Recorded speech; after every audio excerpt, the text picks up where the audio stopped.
The ancient Egyptian god Anubis and 10 interesting facts about him. 1. Anubis was also known as Inpu or Anpu. The name we all know came from a Greek translation, while the other two are closer to Egyptian and Coptic pronunciation. His original name came from a phrase meaning royal child, and also from a word meaning to decay.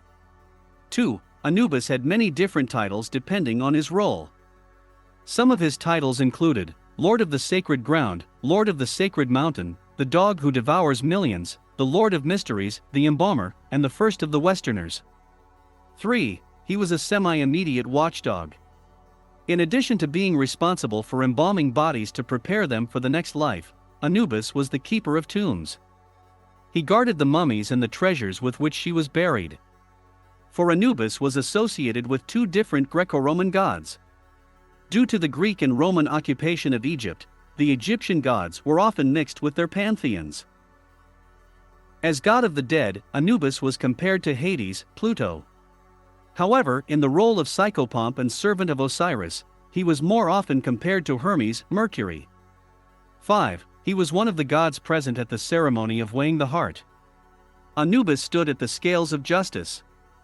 If the soul passed the test, he prepared it for the next life while Thoth wrote down the decision. 6. Black and the absence of light were associated with Anubis and the other sea gods. Osiris was usually associated with the green color of resurrection, and white represented overall purity. However, black was not considered evil, it was simply dark, like Anubis himself. 7. Vephavet was another jackal-headed god who participated in the process of death and resurrection. After Anubis completed his work of embalming, preparing and escorting the dead, they were handed over to another god who protected them during their journey through the underworld. A third god, led by the jackal, Duamutef, was present at the mummification and was one of the 4 sons of Horus. 8. Anubis' daughter took the form of a snake or ostrich. Her name was Kebekt, Kabhet or Kebkut, and she was the goddess of fresh water and purification. One of her main duties was to help her father prepare bodies for mummification. Her mother was Enput, goddess of the desert and protection. 9. Anubis' father wanted to kill him as a baby. Anubis' mother, Nephthys, was the sister of Osiris and Isis, and married to their evil brother Seth.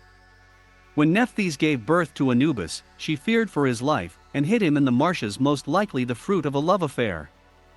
Nephthys hid him in the swamps, where he was rescued and protected by Isis. He was raised by both sisters. 10. Dead dogs were the symbol of Anubis. Besides mummifying their beloved pets along with their bodies, some ancient Egyptians may have even bought the bodies of dead dogs and puppies to use as offerings to Anubis. About 8 million dead canines have been found preserved and buried in catacombs near Cairo.